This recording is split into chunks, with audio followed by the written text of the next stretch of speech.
With Parkinson's, food isn't just fuel. It can be the difference between your meds working or not working at all. It can mean the difference between steady energy or hitting the wall halfway through the day. And here's the kicker. Up to 80% of people with Parkinson's notice their diet directly impacts their symptoms or their medication. So today we're going to get real about food. The food that helps, the food that hinders, and some strategies to make meals less stressful and more effective. And stick with me until the very end because I've got a Bryce-ism about food and Parkinson's that will make you laugh while you nod in agreement. Welcome to Living with Parkinsons. The good, the bad, and the reality. Real talk, real life, real community with Bryce Perry. Let's begin. Hey, I'm Bryce. I was diagnosed with Parkinson's at the age of 40, and I've been living with it for 15 years. And this is Living with Parkinson's, the good, the bad, and the reality. If you're new here, hit that subscribe button now because we talk about the real side of Parkinson's, the stuff that nobody else does. So, why does diet matter with Parkinson's? Well, Parkinson's doesn't just affect movement. It slows digestion, it changes how your meds are absorbed, and it messes with your energy. If your gut is slow, your meds can be slow. If your meals are off, you can feel stiff, foggy, or completely drained. I learned this the hard way. I once had a big steak dinner, took my levodopa right after, and then spent the evening wondering why nothing was working. Turns out, my meal basically canceled out my meds. And that's when I realized food isn't just food with Parkinson's. It's part of the treatment plan. And honestly, I couldn't even blame the meds that night. After that much steak, I didn't feel like working either.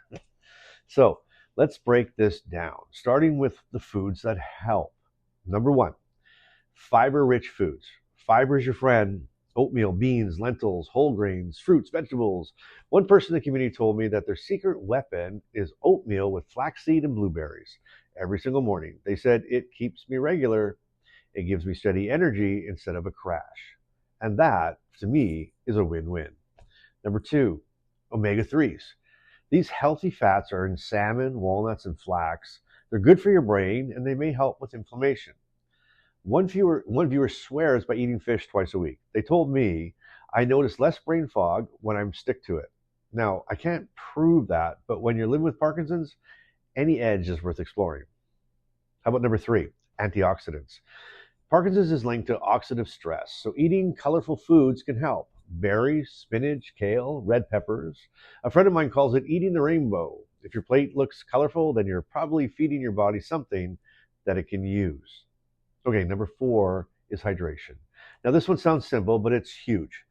Dehydration makes stiffness, fatigue, and constipation worse. One of you told me that you start every morning with a warm glass of lemon water. You called it your morning flush. And honestly, I love that. Personally, I just call it plumbing maintenance. Now, let's switch gears because just as some foods help, others can get in the way. And number one, and you know this, is high protein.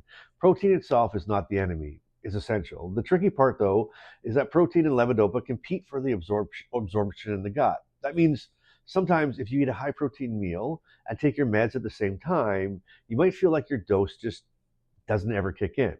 Here's the thing, though. I don't live by a strict protein timing schedule.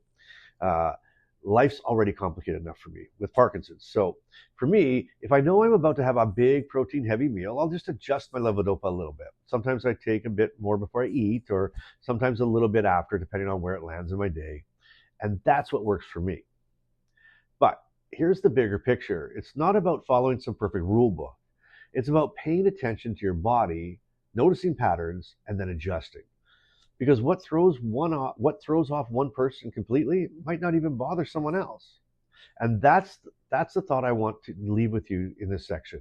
Food and meds aren't the enemies. It's just about learning the rhythm that works for you. Now, I'm not the only one. One of you told me that you had your meds right after a big breakfast of eggs and bacon, and it felt like they never kicked in until hours later. And that's when you realize it's not the meds that stop working, it's the timing with the food that makes all the difference. Number two, processed foods and sugar. Well, we all know they're not great. They're yummy, but not great. But with Parkinson's, the impact can be harsher. Sugar gives you a spike and then crashes you hard. So if you're already fighting fatigue, that crash can feel like someone pulled the plug on your whole body. One person told me that they had cake at a birthday party and then spent the next hour feeling like their batteries had died. One minute you're celebrating, the next you're on a balloon with feel like a balloon with all the air let out. Sugar isn't evil. Let's just say it's just not a loyal friend. Number 3 would be excess dairy. This doesn't apply to everyone, but for many, dairy makes constipation worse. And when you're already dealing with that, you don't need the extra challenge, do you? So here's the question. How do you make your diet work for you without feeling like you have to give up everything you enjoy? That's where strategy comes in. And here's the tips. Tip number 1 is meal timing. I already shared my approach. If I know I'm going to eat a big protein meal, I adjust my meds around it. But some people prefer the standard advice, which is spacing protein and levodopa apart. The point is, notice what works for your body and build around that. And then that leads to number 2, which is meal planning. On good days, prep simple, healthy meals so you don't have to think about them on bad days. Someone in the community told me that they batch cook a big pot of veggie soup, freeze it in single portions. Now that's smart. It saves energy. It keeps you out of the processed food trap too. Tip number 3 would be eating out. If I know my meds are due, I'll order something light like soup or salad instead of something heavy. And then I plan ahead so that I'm not stuck deciding between my meds and my meal if I have to. And one of you told me that you even bring snacks with you just in case. And that's smart planning. It's planning ahead. Tip number 4 is grocery shopping. And here's a simple rule. Shop the perimeter. That's where the fresh stuff lives. Produce, meat, dairy. The middle aisles are where all the processed junk hides. And someone in the comments said, I treat the middle aisles like a minefield. I don't even go down them. And that one made me laugh, but it was really brilliant.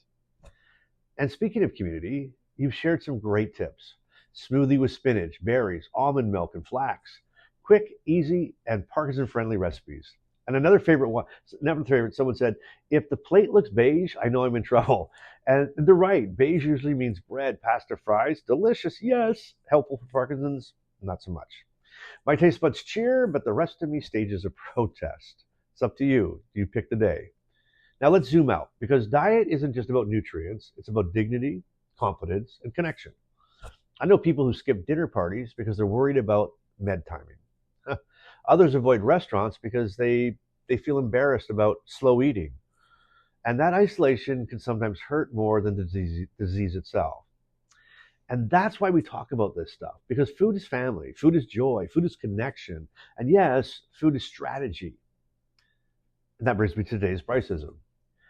With Parkinson's, food isn't just fuel, it's strategy. The trick is knowing which battles are worth fighting on the plate so you don't lose the war in your body. So now it's your turn. What's one food swap, recipe, or tip that's helped you manage Parkinson's better? Drop it in the comments, because your idea might be the one that helps somebody else. And if you found this helpful, please give this video a like, subscribe if you haven't already, and share this video with somebody who's trying to figure out what food and Parkinson's looks like.